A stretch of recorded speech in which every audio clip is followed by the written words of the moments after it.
Okay, hopefully this will be a short response to Abaddon 5. Okay, first, Abaddon claims that race realism is simply a way of saying we're better than everyone else.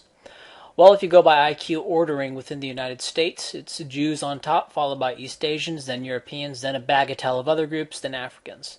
Same in Brazil. Japanese Brazilians with the highest IQs, then Europeans, then Amerindians, then Africans.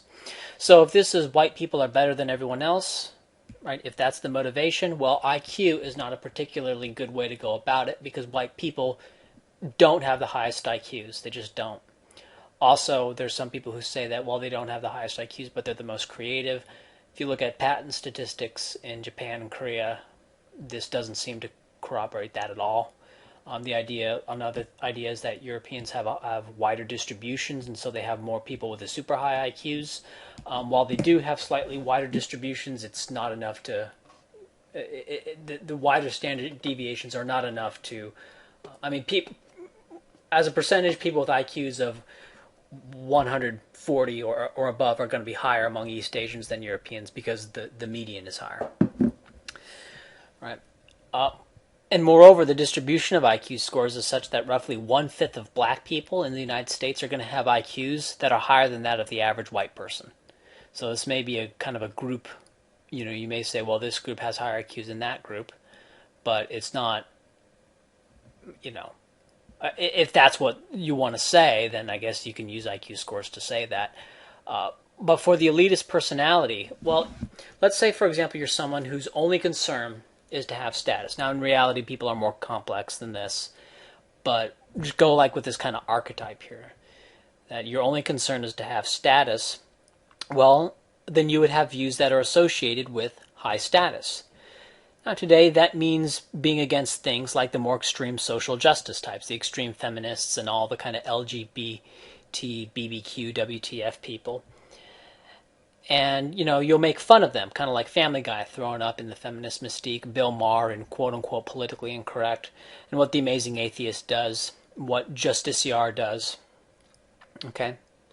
So you'll do that on one hand, and you'll also be against what you call quote-unquote racism. In terms of economic views and other social views, you'll be, for the most part, a plumb line liberal because that's associated with high status.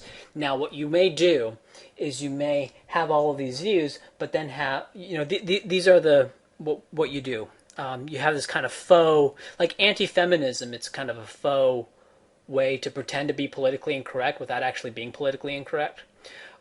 An actual radical feminist faces far more heckling and social diminution than someone who attacks radical feminists. Okay, so the politically correct thing at this point, I believe that will change in the future, but at this point, for now, radical feminism is politically incorrect, right? And bashing feminism is politically correct. Okay, but it's something that kind of goes around on this guise as being politically incorrect. And so, if you're a status obsessed kind of person, those are the views you're going to have. Conservative views. That's associated with redneck, hillbilly, white trash, which itself is associated with quote-unquote racism. And that's what's so ironic about this charge, because it's the precise opposite, right? And what you may do is you may have a little garnish here or there, which is you'll try to find some view that is at odds with plumb line liberalism. Now, what a lot of people have done is they have taken to bashing feminism and more radical forms of the social justice types, and that's like their little garnish. But unfortunately, that's actually a majority view, but they're just too stupid to know that. But other people will have a little garnish. They'll say, "Well, I'll deny the Holocaust," or something. Like there's a user, Virtual Holocaust, who was basically a plumb line liberal, but believed the Holocaust didn't happen, or at least said he didn't, right? And I think that's just kind of his way of pretending, of creating kind of an illusion for himself that he's an independent thinker, is having this little garnish. Okay, second, Abaddon claims that I have a bajillion sock accounts, and what's great about this charge is that it's unfalsifiable. Right, if you ever get anybody who argues like me, right, you can say, "Oh, that's a fringe stock account." And the problem that you have in like these narrow internet corners is that Coughlin can say something, and then you get people in the comment section saying, "Yeah, that happened to me too, therefore it's true." You see a similar thing regarding vegan websites. You have a guy who says, "Yeah, I gave up dairy product and all my health problems went away," and people in the comment section say, "Yeah, that's what happened to me too." Right? So he gets kind of it's a very kind of odd thing like that. I have no sock accounts. I do, in fact, have multiple channels. Now, if you define a sock account as a multiple channel, that's fine. But when I think of sock account, I'm thinking of someone pretending to be someone else when it's actually me. I don't do that. I have none of that. I have multiple channels, and originally that was actually done because I was banned a lot. But today I have them because I'll make videos on different topics. For example, I have one channel where I do hypnosis and relaxation videos, and I have one channel where I do video game videos. And obviously I have this channel, right? And I have Fringe Elements. So in all my channels, it's me. There's never, right? There's nothing ever hidden, right? There's also a channel not run by me, but run by someone else called CS Mirror Mirror, and it has a bunch of my old videos that he likes to upload. It's not me, but the person speaking is obviously me. So and so this idea, this charge of sock accounts is not. It's inherently unfalsifiable because I can't. Like what can I do? I can't. I mean, I can get the person to come out and actually make a video saying and using their voice and showing themselves, but of course most people on the internet don't want to do that. Okay. This is point 3. Regarding this conversation that you claim to have had with me, I don't have any memory of that conversation. My guess is you're probably misconstruing what was said, given that you misconstrue everything else you say here. Because that's not something I would have said, right? Saying that you have no right to speak on a topic because you don't know the lingo of biology, that's not something I would ever say. In fact, I go in the exact opposite direction, and I've been attacked by EvoGen videos. Funny story on that. I actually, by the time he showed the little thing of his transcripts, his community college transcripts, I was actually ahead in the biology series, just from high school, than he was going into community college. And I kept I kept telling people, I kept saying, hey, all this stuff, all this kind of pop genetics jargon that he's saying, which I believe I said that he was getting it, he was just reading straight from a textbook, straight from a college textbook, because it had nothing to do with what was being argued. And as it turns out, I think I was probably right, but I don't know that for sure. Anyway, but that's not something I ever do. I don't say, you can't speak on this because you don't know the biology lingo, you don't have the credentials. Okay, about 3/4 of published research that's published in journals, in scientific journals, is never replicated. Okay. Now we could say, well, which journal specifically? I don't know. So I look at that, and then I look at something like, overly honest methods on Twitter. How many of these people are actual researchers, or how many of these people are actually just pretending to be researchers and saying, we did this, that because of some silly mundane thing, or did something that is not, would not be accepted if we were honest about our methods. How much of that is true? I don't know. But one thing that I find really bad, really disconcerting, is this idea that scientists are like angels, and have an almost angelic objectivity to that which they're studying, and that their methods are foolproof, rigorous, and that they're very narrow in their interpretations. And I simply don't believe this at all. And I go through like the Twitter page on overly honest methods, and I think two things. First off, yeah, I mean, this is what I would expect, one, and two, this is fine, because I don't have a ridiculous view of rigor, right? I believe in experimentation and evidence and all that. Yet what I see is too many people demanding, and the skepticism tends to be rather selective, especially when you're dealing with race. I just look at it and I look at, well, here's X, Y, and Z evidence, and what is most likely. Right. there's always things that you could control for and things that you did not control for. Okay, and so in that way, I'm not really 5%. I'm not really like a 5% probability person, right? So, and you could say that that's problematic, and I've in fact been attacked for it, and also been attacked for my criticism of peer review. Um, the skeptical heretic says that I said that peer review doesn't work, which I didn't. I mean, that's one of his many lies. Um, and so, but that aside, I have been in general attacked for having a much looser view of science, and much less respect for the peer review process, and less respect for academic journals, and less respect for jargon than the typical person. Okay, so this idea that I would say you have no right to speak because you don't know the biology, that's not something I would ever say.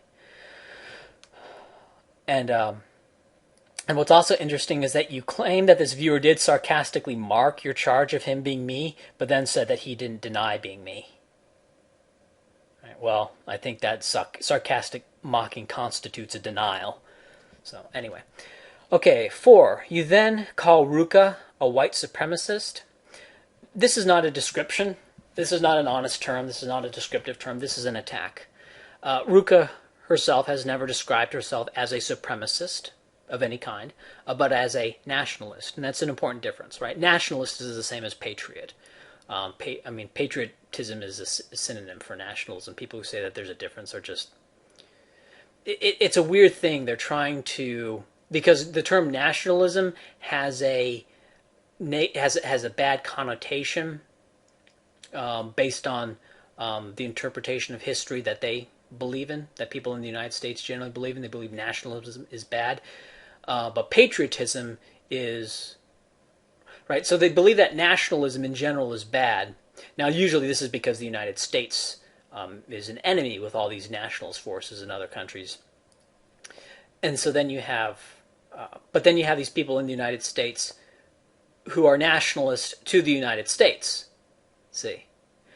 But they can't call it nationalism because nationalism has been demonized, so they call it patriotism, right? It's the same thing. It's just to a different thing, right? You can have nationalism or, it's basically group block conflict with reference to a religion, a political ideology, a particular state, a particular language group, a particular biological racial group, and it's all it's the same model. The basis for these groupings can differ radically, but it's all the same. Anyway, that was a bit of a tangent there.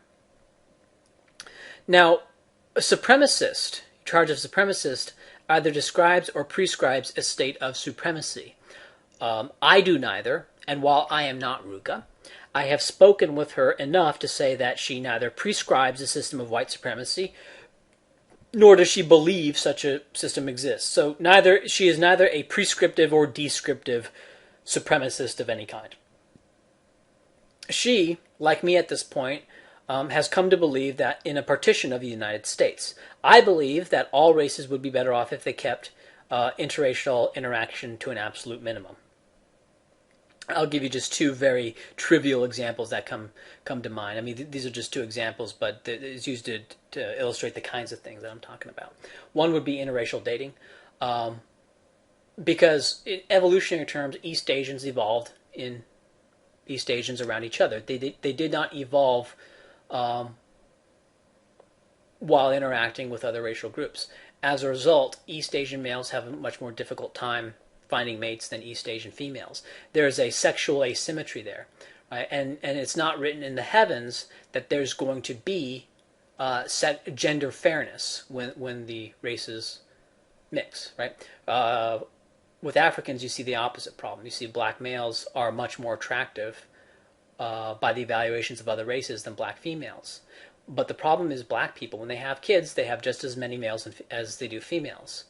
And so the result is a gender imbalance, right? So that's one thing. You get gender imbalances.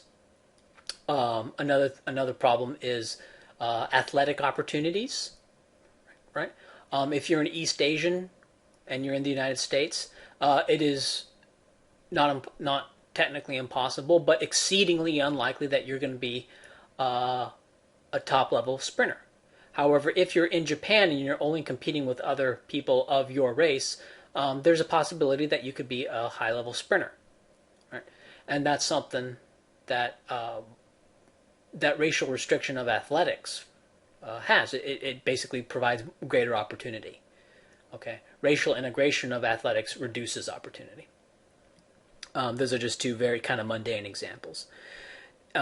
People with a greater sense of racial identity actually self-report as being happier. They actually get better grades in school, and they are less likely to do illegal drugs. Racially homogenous societies have greater social capital. Robert Putnam talked about this. And this is something that's kind of funny. Robert Putnam then went on to say, here's my data, but don't use my data to support racial separatism. Right? He said, well, you can read him for yourself, but he goes on tirade about how racial separatism is bad and that we can work through these problems and that the greater social capital in racially homogeneous populations is a problem, a challenge to be overcome. Of course, I disagree. I don't think it is a challenge that even should be overcome. I think the conclusions from Putnam's data is rather straightforward, and that Putnam's insistence on maintaining multiracialism in spite of the lower social capital is just ideology. It's just what I call regime flavor. Galileo, for example, looking at the orbit of the stars, but then saying that, Galileo was a firm Catholic and a firm believer, but then saying, but don't use my data to attack the Catholic Church. Well, sorry, Galileo. This is an example of the Catholic Church being royally wrong, and we are going to use it to attack the Catholic Church. Right? Even though you would be horrified that your data is being used in such a way, well, the data does not say Catholic Church be good. Similarly, the data of greater social capital in racially homogeneous areas does not say, to maintain multiracialism. It doesn't say anything. It also doesn't say to promote racial separatism either. Right? That's the data doesn't say one thing or the other. Data is data. Okay. Now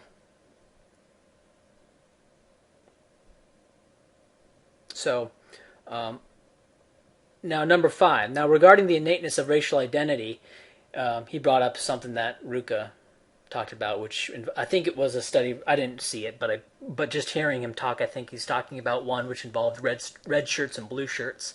And how the red shirts thought the red ones were better, and the blue shirts thought the blue ones were better. And this shows the kind of an innateness of group identity. Well, okay. The innateness of group identity is obviously not the same thing as racial identity. That's true. So it doesn't necessarily say that there's innate racial identity, but it also doesn't say that there isn't. Okay. It is something. And while I would say that it's pretty weak evidence of racial identity, you kind of have to say, well, races look different, so, and given that a different look on the basis of clothing, well, there's probably a self-grouping on the basis of the superficial characteristics of race as well. So it's something, and I would say that it's pretty. I would not put it as I would not say that it's not evidence for innate racial identity. I would say that it's extremely weak evidence in favor of racial identity.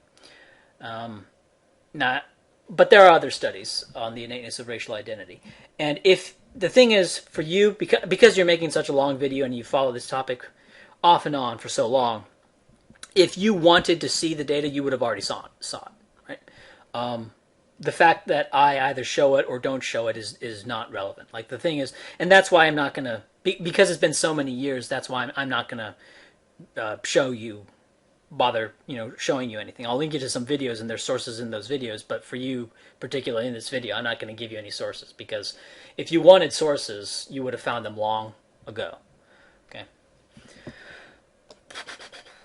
So now, pointing out that racial identity is innate is not the first and the last of the issue. For example, the user Mr. Hair IQ, who made a long video series entitled "Racism is Natural," he made it clear that he wasn't making any normative claims. In fact, at the very beginning, he said, "I am not making the naturalistic fallacy." In the first video in this series, it was big, bold letters where he was saying that. "I'm not making the naturalistic fallacy." Right? It's just a description. Right? He's just merely saying that it is in fact natural. Now, the importance of establishing this, the significance of this fact can be illustrated this way. Now, imagine.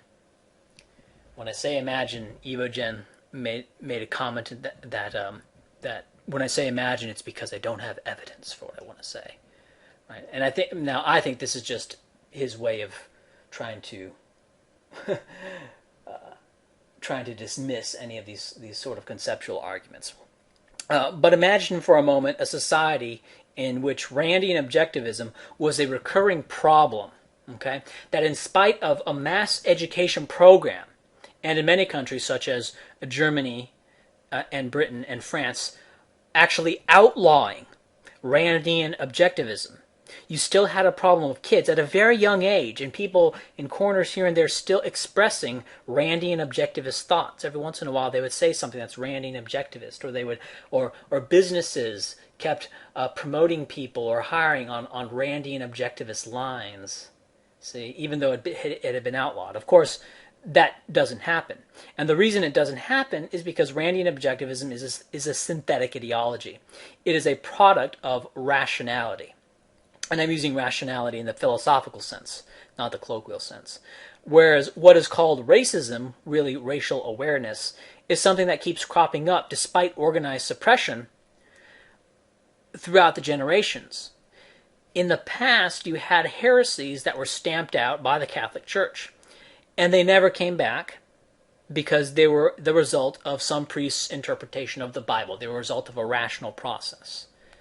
Now, of course, later heresies did come back, and one especially big one, right? The Protestant Reformation came, right? We all know. So obviously they didn't stamp out heresy full stop, but they stamped out most heresies particularly. But the situation today is an innate tendency in people being treated the same way that religious heresies in the past were, right? I.e. racism.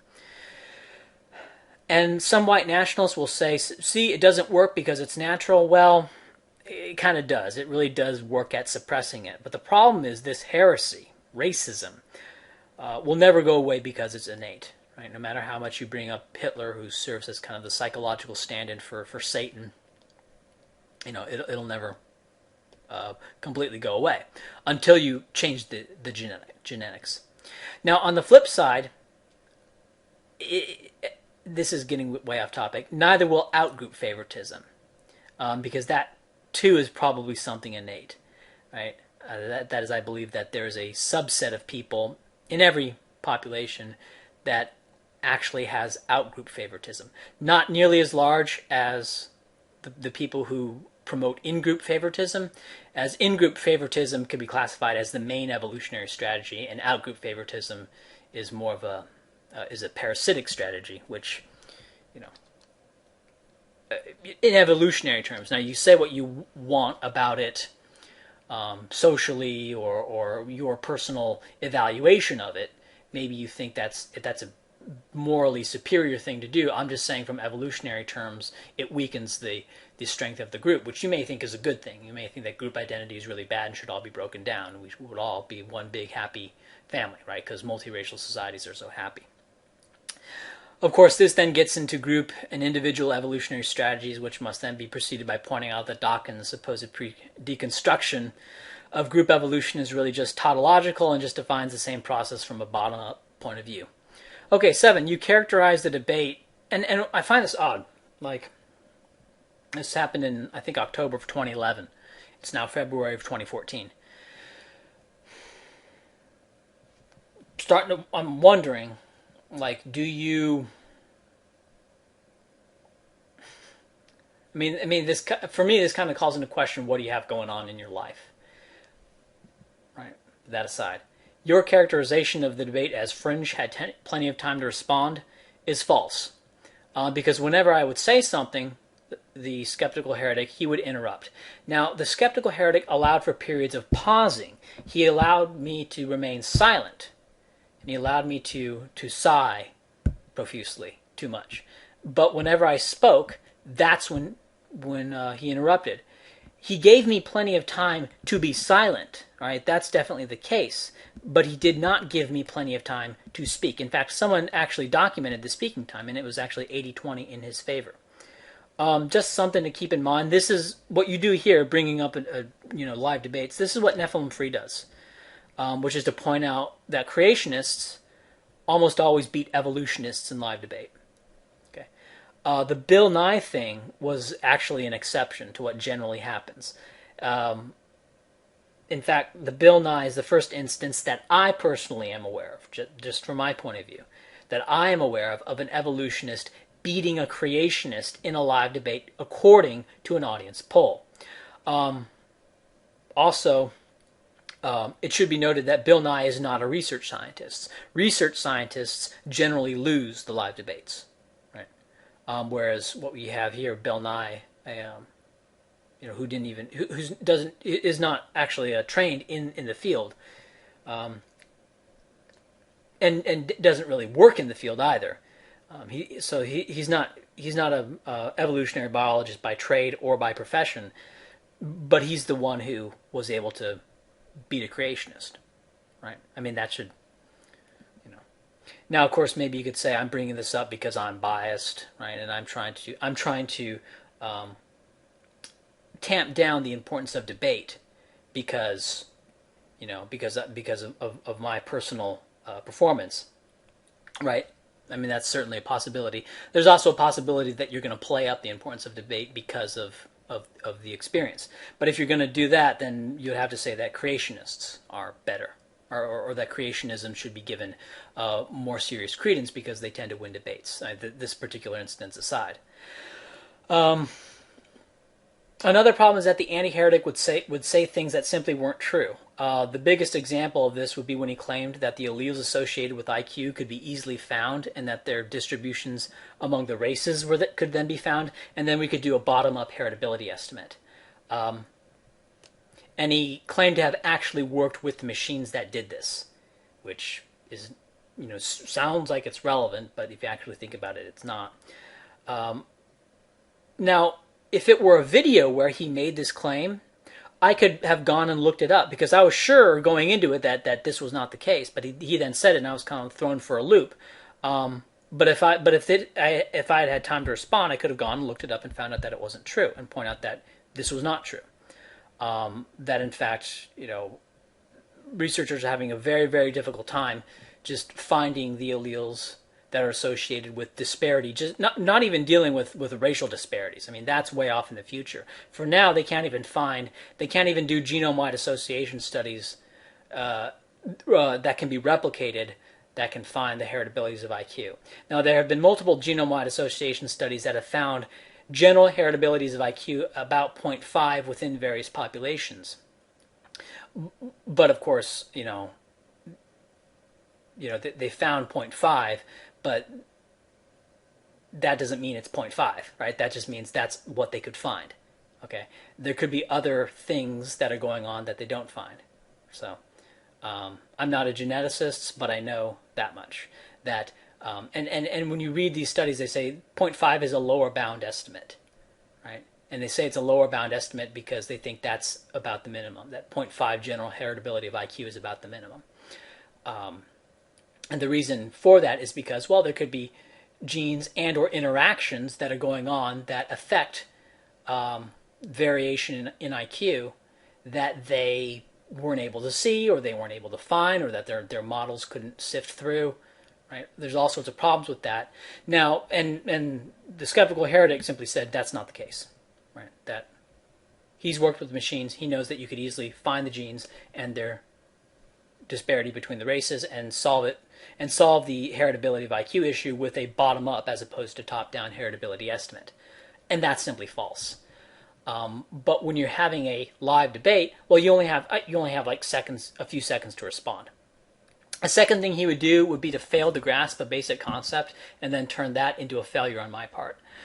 The example that pops to mind here is I tried to explain to him how a heritability of a trait could differ from place to place depending on environment, right? And that I was just focused primarily on the United States. He then used this as an argument against me, claiming that I was ignoring international data, right? See, I'm talking mainly about heritability within the United States. I'm not talking about heritability globally, right? And he then turned that against me, and you could kind of see in the comment section in the audience that this was, right, that it was kind of turning, like the fact that I was narrowing my focus to the United States as, oh, I'm just ignoring evidence from other countries, right? Which hopefully you can see as spurious. Like when you're talking about a limited area, that doesn't mean it doesn't mean you deny or it doesn't say anything about what you believe about the heritability of the IQ differences between groups in the Congo or in France. Okay. So now I will say that going into the debate, one thing I did very poorly was define race, and that is something which I have improved upon in the past 2 years and 4 months. Another thing that I failed to do was assert my speaking time, which you will no doubt declare a non-factor and that I had plenty of time, right? Okay, now at this point, I stopped watching your video. And thus, this isn't a full video response, but merely a response to the first 8 minutes of the video. But I believe this is justified given your dishonesty by calling Ruka a white supremacist alone, notwithstanding your accusations that any hereditarian on YouTube is making the naturalistic fallacy regarding racial identity. Now, I never actually called myself a race realist. The term race realist was coined by Jared Taylor. I don't use it because I don't like self-congratulatory labels such as skeptical or rational or free thought. Everyone thinks they're a realist, are rational, is skeptical, and is a free thinker. It's also why I refuse to call universitarians progressives. If someone says I'm a progressive, I'm not going to call you that. Right? It's like what frickin' 10-year-olds do. It's like, what should you name your team? We're the best team. We're pro-science. What? We're pro-progress, as opposed to these other people who are anti-science and anti-progress, right? Everyone thinks they're pro-science and everyone thinks they're pro-progress, so these are just, this is just childish. I also try to call Randian objectivists just Randians, but here I'm not sure if you would know what that meant, so I use the term objectivist, but I don't like that because it refers to what they believe is a objective morality from a first principle of eudaimonia, which I don't think that's any objective at all. I don't think there's any objectivity in there. Now, I've been into the nuts and bolts before, and if you can make a video about me, now you can say, well, I'll just say this. If you can make a video about me, making general claims about me, which are negative, and which I contend are false, then in my opinion, it's incumbent upon you to sit and listen to what I have to say for at least an hour. Right? I think fairness dictates that. I have 2 videos entitled Make the World Flat. One is a short, it's like a 1-hour thing, and one is 3 hours and 40 minutes. Now, you could then try to boomerang this back to me, but I didn't come in making general claims about you, and this is a video response to your video to me, so you started it, so I think it's more incumbent upon you to listen to what I have to say, given that you're making general claims about me, whereas I'm not making general claims about you. I'm merely responding to what you said in this particular, well, in the first 8 minutes of this video, right? And to go away on, if you are in fact revisiting race realism, as Jared Taylor calls it, the starting point should be a very basic conceptual thing. Forget me. Right? Say I'm a joke, a fuck up, whatever, fine. Your video title is Race Realism Revisited, not Fringe Elements Revisited. And certainly you want to look at lots of studies, but at the very outset, realize that the debate at heart is about evolution. Forget superiority or inferiority. That's something, observation comes first. Inferiority or superiority, that's opinion. That's not in the data. Inferiority and superiority don't exist in data. Okay, what exists in data are differences. And what we can say about different groups of organisms are differences. To ascribe a value to them, that's getting into level 2, right? Level 1 is just what's there. The general idea is that Homo sapiens began in Africa and then had successive migrations out of Africa. Okay? Now, outside of the brain, it is undeniable and it is uncontroversial that differences evolved between these races. I'll call them races. Maybe you don't like that. Maybe you want to call them something else. Fine. I'm going to call them races. Now you see differences in muscle mass, muscle distribution, muscle fiber type, lactose tolerance, lactose, which is a type of carbohydrate, but you also see a more generalized difference in carbohydrate tolerance. For example, did you know that Africans in the United States, African Americans as they are called, not only eat fewer carbohydrates than European Americans, but they consume less high fructose corn syrup, yet they have a higher incidence of obesity and diabetes? Well, this could be explained by having less agriculture in their evolutionary history. And another physical difference is difference in brain size and shape. Stephen Jay Gould made very many of what he called corrections to the old scientific racialists. I mean, he ended up being wrong about Samuel George Morton, which I'll actually link that. I will actually link that. But in general, the findings of the old scientific racialists have been vindicated by more modern studies. So, Stephen Jay Gould's kind of going into the past, it's a bit kind of irrelevant at this point. For example, the Inuit. The Inuit people have unusually high scores on tests requiring visual spatial understanding. And as it turns out, Inuit have unusually large occipital regions in their crania, which is the region associated in everyone else with visual spatial reasoning. That is, that area bumps out. Oh, phrenology, right?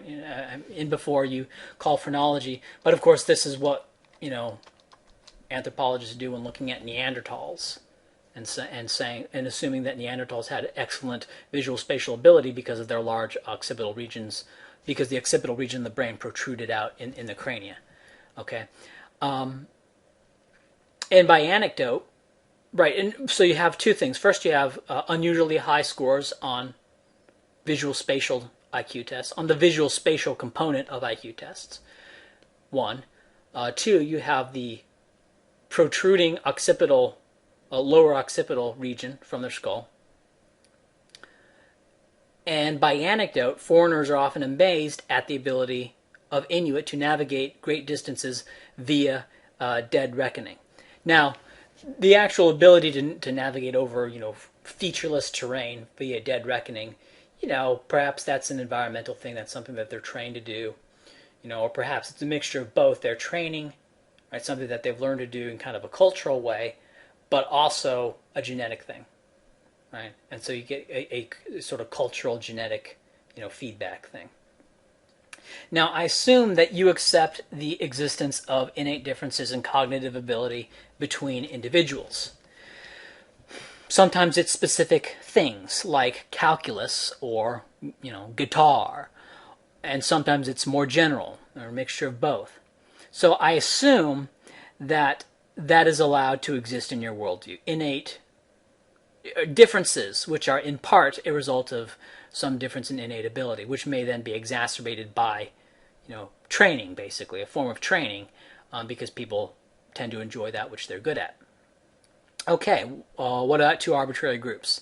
Let's take 100 random people from Wichita, Kansas, and 100 random people from Kirksville, Missouri.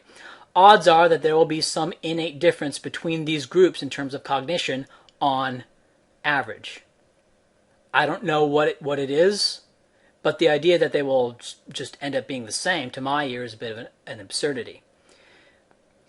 It's possible that they could be very, very similar, especially if we have reason to expect that these groups will be similar beforehand, such as we look at other demographic factors, such as, well, one thing would be their race, another would be their disposable income, family size, right? You could look at a bunch of other things and say these people should have close to the same IQ. In fact, the idea that they're different populations is a bit questionable, but even then, it's unlikely that they will be exactly the same.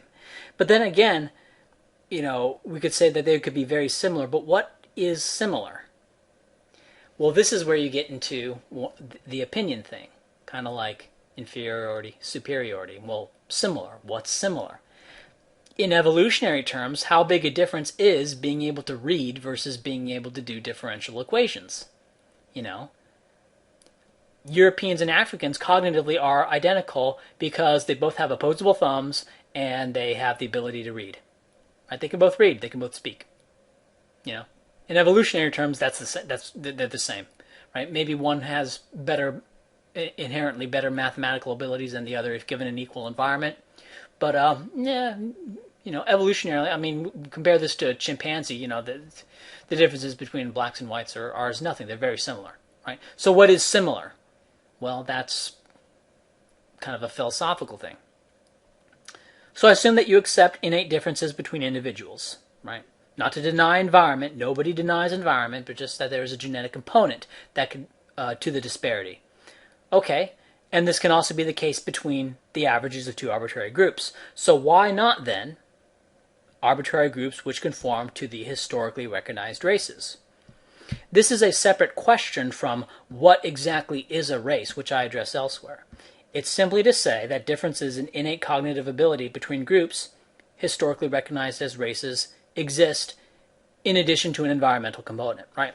And that's something that I hear is that, one charge against me is that I'm boiling everything down to genetics. I'm a genetic determinist. The reality is that I look at genetics as one piece of the puzzle. For example, let's say I'm looking at the country Kenya. One thing I'm going to look at I'm trying to evaluate the economic potential of Kenya. Well, what am I going to look at? I'm going to look at the institutions in Kenya, the kind of government they have, the banking system, the judicial system, the respect for property rights. I'm going to look at all that. I'm going to look at the fertility of the soil. I'm going to look at the infrastructure and capital that's already there. I'm going to be interested in the mineral contents, tourism to a lesser extent, tourism possibilities to a lesser extent. But I'm also going to look at the population, right, and the people there in terms of their innate potential and also how well that innate potential is being cultivated, right? And so in a way, I look at populations, groups of people, in the same way I look at the fertility of a soil, right? Soil has potential, but it's not necessarily being cultivated, right? And I look at the same way in terms of people. Well, the median IQ in sub-Saharan Africa is about 70. Well, what would it be if they got proper education and nutrition? Well, my opinion, it would be 81 or 82. But, that's another issue for another time. I'm just saying right here that I'm not a genetic determinist. I'm simply saying that I look at it's one more element in my view of the world. Right? I don't have fewer elements. I have more elements.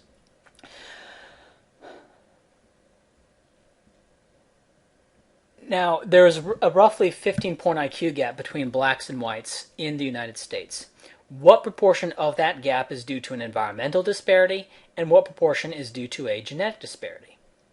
Or, that's one way of looking at it, but perhaps if environment were equalized, blacks would have IQs on median which are higher than whites, right? Perhaps we could say, well, what's the heritability of the black-white IQ gap? And you could say, it's negative 20%. Right? And the reason you would say it's negative 20% would be if the environments were equalized, blacks would have IQs 3 points higher than whites. So the heritability is negative 20%. Right? You could say something like that. And for me, that would be more believable than equality. I have far more respect for someone who believes that blacks would have a higher IQs on median in an identical environment than I do for people who claim that it would be equal.